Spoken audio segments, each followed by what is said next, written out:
Hey there, welcome to a new video. Today I want to show you how I remix Subtronics and Ina's song Ice Got Deeper, which sounds like this.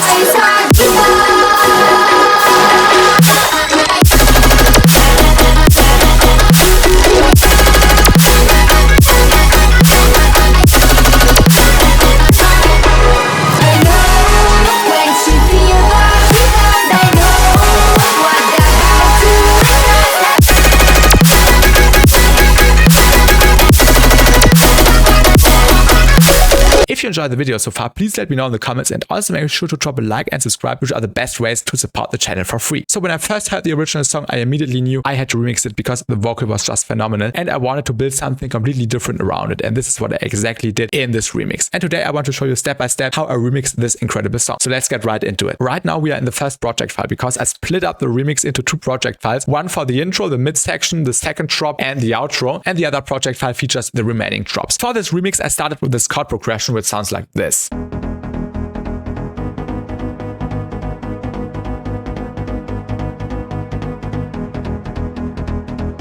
So I'm switching between two chords which then extend in the next section and go into this.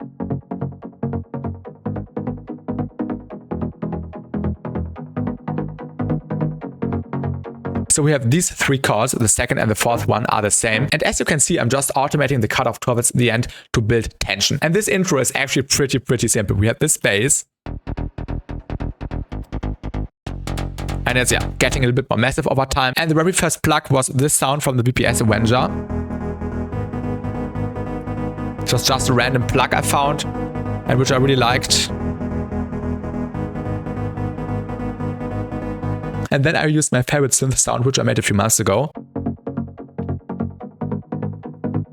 If you want a detailed breakdown of the sound, let me know in the comments. I think this would actually be worth an entire video, because it's really cool and powerful patch. We have the same synth sound playing again for this counter arpeggio.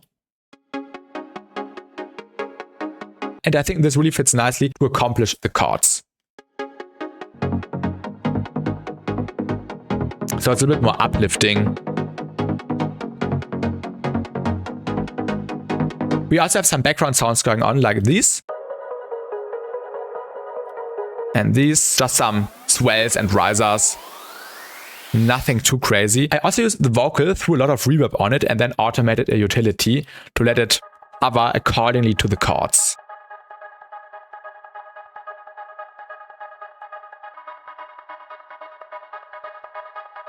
And I'm using these sounds throughout the entire remix. We also have this little riot atmo going on, just really quiet in the background. Also being chopped up with the utility and some more vocal elements.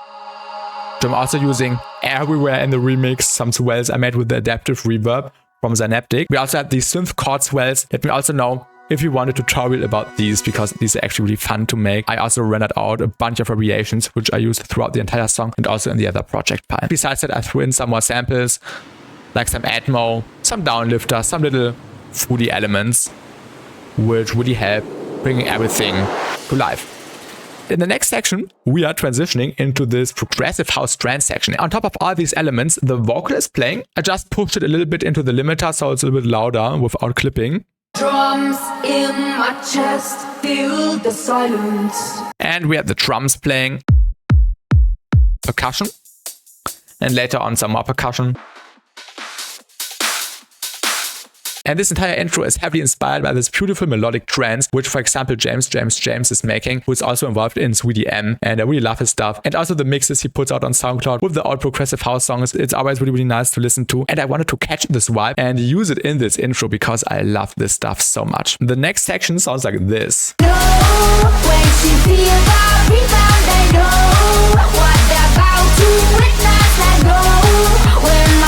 We have this bass part here, which I rendered out. And the chords again, which is a current patch.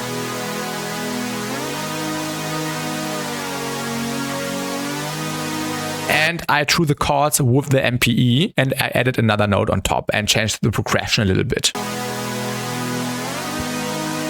And everything runs through a little bit of processing like spec comp, some ambassador and some more reverb. There's also the counter arpeggio again, which I showed you from this section right here, but it's just packed into the same plane, so it also gets affected by the group processing and just helps getting a little bit more detail into the second half.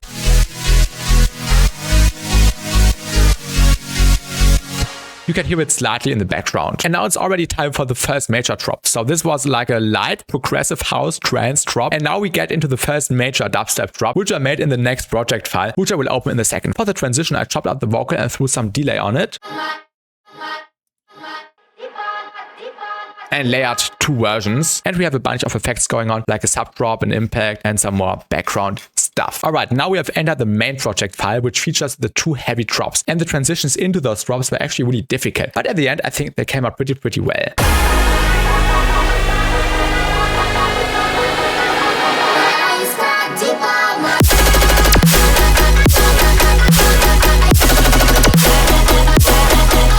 So you can see there are a bunch of layers going on, which I will also talk about in a minute. In the transition, we have a bunch of swells and also a saxophone going on for some tension.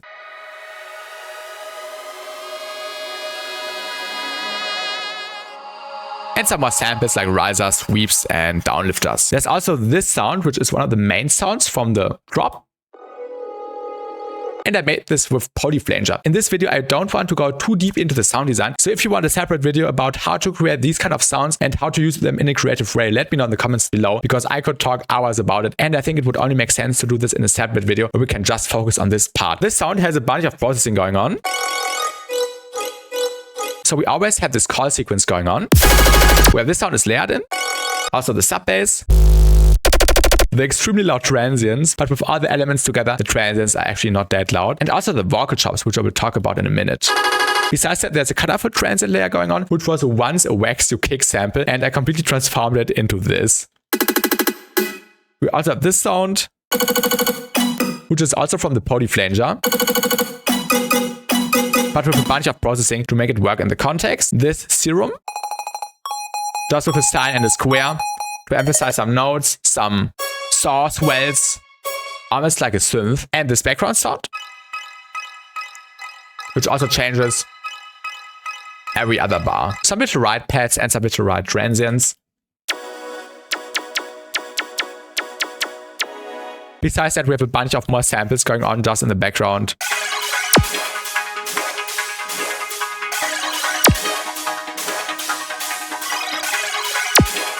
And these also are getting some more depth into everything. On the third and on the first hit, we also have this sound, which I made out of something else, which we can also talk about in the separate video. So let me know in the comments if you want a video just about the sound design. There's also these layers. And a brass. Before we get into the vocal chops, I want to show you these cool fills which I made. So first we have this sound, which is basically just a filtered saw plug. This sound, which was crazy to make. And you can also see there's so much processing on it. I could just make a separate video about this sound actually at this point. And this well. And I used this as fills everywhere and also this little plucky thing in the build-up. There was also this cashmere sound in the build-up, I just noticed. And it fit really nicely and added some more tension. But now the wait is over, let's talk about the vocal chops. Without any processing, the vocal chops sound like this.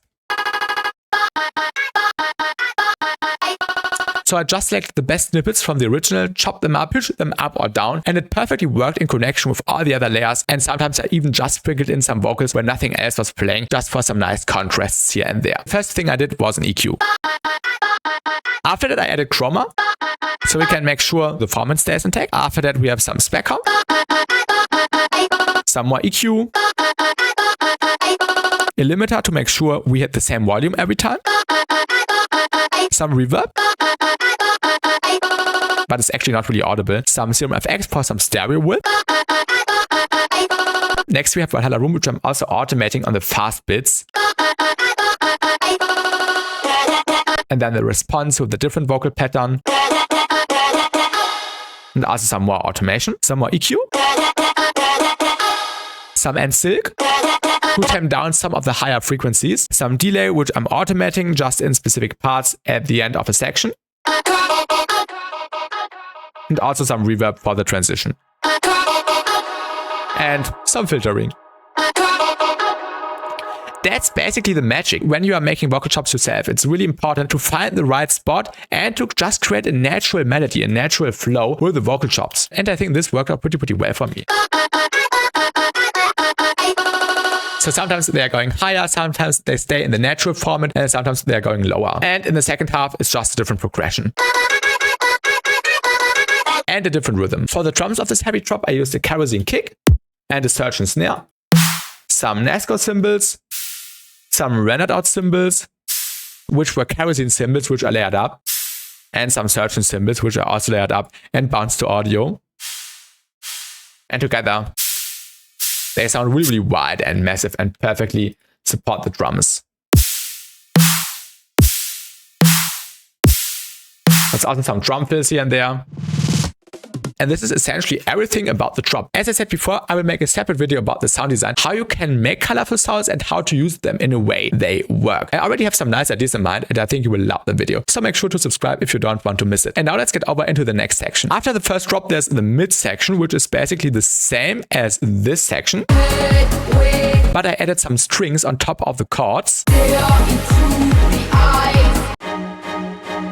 which help a lot keep up the energy. The strings were a preset from the VPS Avenger, which I used here.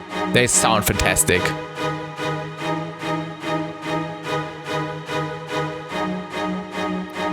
In the second half, we even have more voices.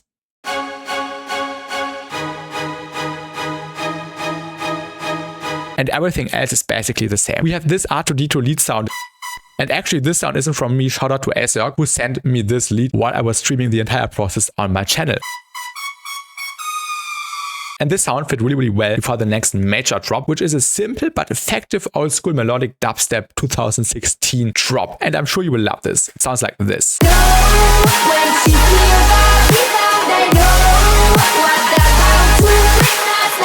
Let's first have a look at the drums.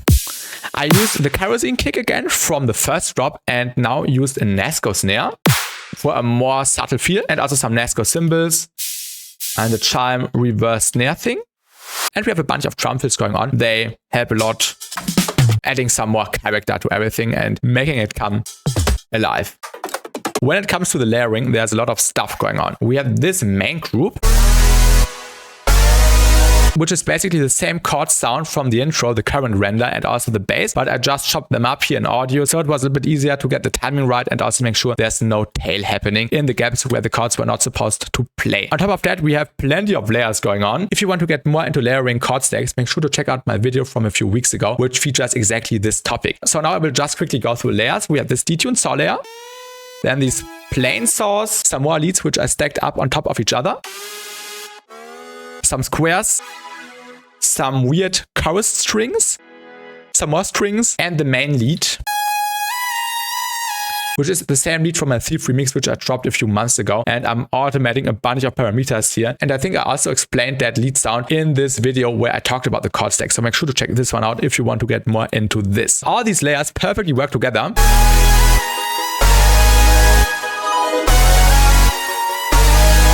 There's also some background stuff going on, like some quick arpeggios with some reverb on top of each other, some stuff in the breaks, just some chopped up material from the vocals, I guess. I can't remember exactly where I made this. And now one of the most important elements, I chopped up the vocal. So on the one hand, we had the vocal playing through the drop. No, when she feel that. Plus I took the phrase from the pre-drop. Watch me riot. And used it as the main theme in this drop. For the lead and for the epicness, and later on I threw some N-Slick by Nasko on it to perfectly pitch up the vocal in key. And now the vocal chops. Without any effects, the vocal chops sound like this. I just selected some snippets from the original vocal, which I really liked, and pitched them up or down, but sometimes I just left them in the original pitch. First we have a limiter going on. So I made sure all the time the vocals are hitting with the same volume before they are entering the next effects. Then we have the utility, which is making sure there are no clicks, and we just have some smooth volume envelopes by those. Next, some saturation, and now some chroma to get rid of some atonal moments which they had sometimes. But you can't really hear it because I used the more feature from chroma to keep the original format intact. Next, we have some spec comp. The same utility from before to just keep the volume envelopes intact. EQ. Some more EQ, some filtering for the transition, some Pro R reverb, some Valhalla Supermassive, and some Valhalla Room. And last but not least, some hyperdimension. And this perfectly works as an additional layer in the section. It fits perfect and creates this straightforward and epic character.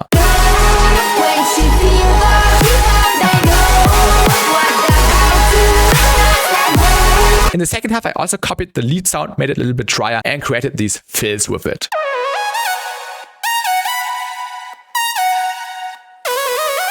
Just some more detailed work right here. And of course, we also have some more samples going on. Just to have something in the background happening all the time. And this is everything about the second main drop. After this section, we have another transition going on into the next heavy drop, which is just a variation of the first major drop with different vocal chops, different melodies, different rhythms, and a few new sounds. In the outro, I made Future Garage, which was heavily inspired by the final drop of Scorched Earth by Riot. So I kinda stole the drum pattern and rebuilt it because it fits so perfectly. We have a Riot kick going on, a nasko rim shot from a drum loop, and some percussion from a nasko loop, which I also rearranged a little bit to make it fit the rhythm of the main drums.